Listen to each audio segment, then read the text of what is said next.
Hello, magandang umaga po sa ating lahat dyan sa araw ng Biyernes. At kung makikita po ninyo ay busy po kami ngayon sa paghahanda sa stocks natin ngayon.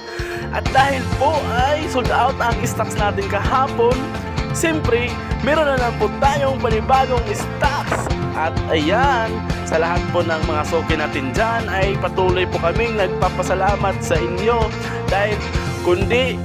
dahil sa inyo ay hindi po namin may pagpatuloy ang ating sariling kakanin na special chocolate moron diliti.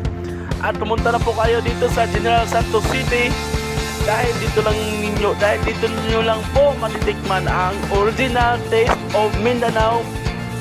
At siyempre, di po namin kayo papahiyain. Maraming salamat po sa inyong lahat.